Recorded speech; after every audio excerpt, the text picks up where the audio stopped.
Hi friends, welcome back to my channel. అందరూ ఎలా ఉన్నారండి? బాగున్నారా? నేను కూడా చాలా బాగున్నాను. మనము కొన్ని కర్రీస్ని ఇష్టంగా చేసుకొని ఇష్టంగా తింటుంటాం కదా, అలాంటి కర్రీ మాత్రం నాకైతే ఈ గుత్తి వంకాయ కుర్మా అండి. నాకు చాలా అంటే చాలా ఇష్టం ఈ కూర. అసలు వంకాయల్ని నార్మల్గా వండితే అయితే అసలు తినాలనిపించదు, కానీ కుర్మా చేస్తే మాత్రం అయిపోయేంత వరకు నేనే తింటాను అసలు ఆ కుర్మా అయితే. అయితే ప్రాసెస్ ఏంటిదంటే, వంకాయల్ని మంచిగా వాష్ చేసేసుకున్న తర్వాత 4 భాగాలుగా కట్ చేసుకొని కొన్ని వాటర్లో సాల్ట్ వేసి అందులో అయితే వేసేసుకోవాలి. మరి కుర్మా అంటే చాలా ప్రాసెస్ ఉంటుంది కదా, కానీ మన ఇంట్లో ఉన్న ఆయిల్తోనే చాలా టేస్టీగా అంటే చాలా టేస్టీగా చేసుకోవచ్చు కుర్మా. మనమైతే ఇప్పుడు వంకాయలు కట్ చేసి పెట్టుకున్నాం కదా, పక్కన ఉంచుకున్నాం కదా. ఇప్పుడైతే మనమైతే దాంట్లో స్టఫ్ కోసం అయితే టమాటా, 2 ఆనియన్స్, టేస్ట్కి సరిపడంత సాల్ట్, పచ్చిమిర్చి అయినా వేసుకోవచ్చు, ఒట్టిమిరపకాయలు అయినా వేసుకోవచ్చు. ఒట్టిమిరపకాయలు వేసుకుంటే ఇంకా టేస్ట్గా ఉంటుంది, కానీ నేనైతే పచ్చిమిర్చి వేసాను. పచ్చిమిరపకాయలు వేసుకొని కొంచెం మసాలా, ధనియాల పిండి, మనకు కావాల్సినవి మన ఇంట్లో ఉన్నవి మనం ఏం తినగలము అన్న విధంగా చూసుకొని అందులో అయితే స్టఫ్ మొత్తం నింపేసేయాలి. ఇది డీప్ ఫ్రై కాబట్టి ఆయిల్ అయితే కొంచెం ఎక్కువనే పడుతుంది. కొంతమంది ఇందులో వాటర్ కూడా వేసి చేస్తారు, కానీ అట్లా వాటర్ వేసి తినాలనిపించదు. ఇట్లనే చాలా టేస్ట్ అనిపిస్తుంది నాకు. నల్ల వంకాయలు అయితే తొందరగా మగ్గిపోతాయి కాబట్టి కుర్మా చేయడానికి అవి వీలుకరంగా ఉంటాయి, కానీ తెల్ల వంకాయలతో కూడా చాలా అంటే చాలా టేస్టీగా చేసుకోవచ్చు. కాకపోతే దానికి దీనికి ఒక 10 మినిట్స్ అంతా టైం పడుతుంది అంతే. అంతేగాని టేస్ట్లో మాత్రం ఎలాంటి చేంజెస్ అయితే ఉండవండి ఖచ్చితంగా. మనమైతే పోపు వేసుకుందాం ఇప్పుడు. కుర్మాకి కావాల్సినంత ఆయిల్ వేసుకొని దాంట్లో కొంచెం ఎండుమిరపకాయలు, జీలకర్ర, కరివేపాకు, కొంచెం వెల్లుల్లి రెబ్బలు వేసేసుకొని ఒక 2 మినిట్స్ అయితే కాగనివ్వాలి. దీన్ని కాగిన తర్వాత మనం ముందుగా కట్ చేసి పెట్టుకున్న వంకాయలను అయితే అందులో వేసేసుకొని సిమ్లో ఉంచుకోవాలి కాసేపు.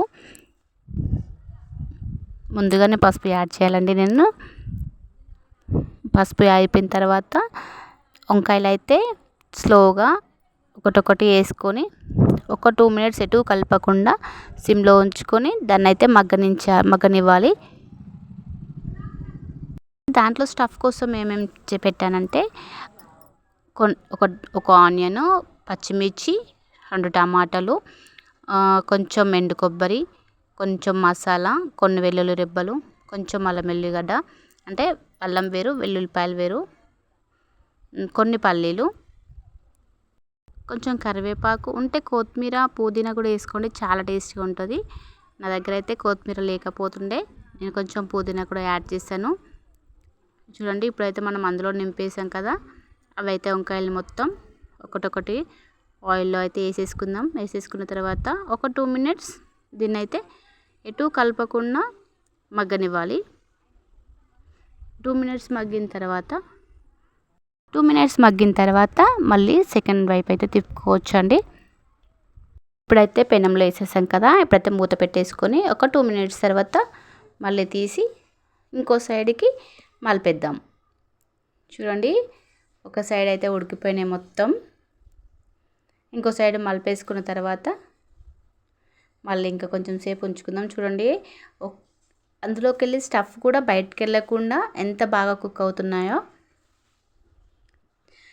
ఇది మాత్రం సిమ్లో ఉంచి చేసుకుంటే లోపల వరకు మంచిగా పచ్చి పచ్చి లేకుండా లోపల వరకు మంచిగా కుక్ అవుతుంది. వంకాయ మొత్తం కంప్లీట్గా తినేయచ్చు. హైలో పెట్టామంటే అది మాడిపోవడం వల్ల తొందరగా బంద్ చేసాం కాబట్టి లోపలికైతే కుక్ అవ్వదండి అసలు. చూడండి, మనమైతే సిమ్లో ఉంచుకొని చేసుకుందాం.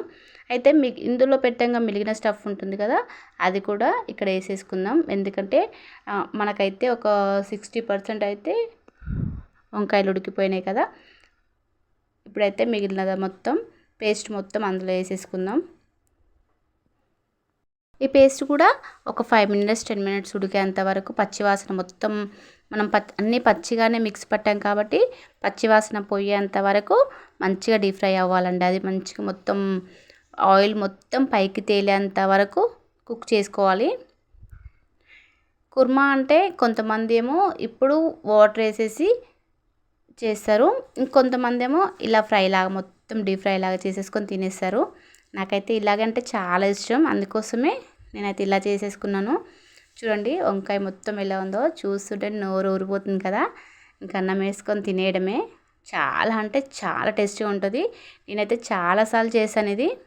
నాకైతే ఎప్పుడు చేసినా చాలా అంటే చాలా పర్ఫెక్ట్గా వచ్చింది, చాలా టేస్టీగా కూడా వచ్చింది.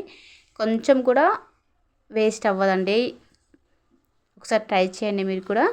కొంచెం అన్నం తినాలనుకున్న వాళ్ళు కూడా చాలా ఎక్కువ అయితే అన్నం తినేస్తారు, చిన్నపిల్లలైనా సరే పెద్దవాళ్ళైనా సరే. ఒకసారి ట్రై చేయండి. మన కుర్మా అయితే ఆల్మోస్ట్ అయిపోయింది. చూడండి ఆయిల్ మొత్తం పైకి తేలేంత వరకు దీన్నైతే ఉంచుకోవాలి. ఓకే ఫ్రెండ్స్, మన ఛానల్ నచ్చినట్లయితే లైక్ చేయండి, సబ్స్క్రైబ్ చేసుకోండి.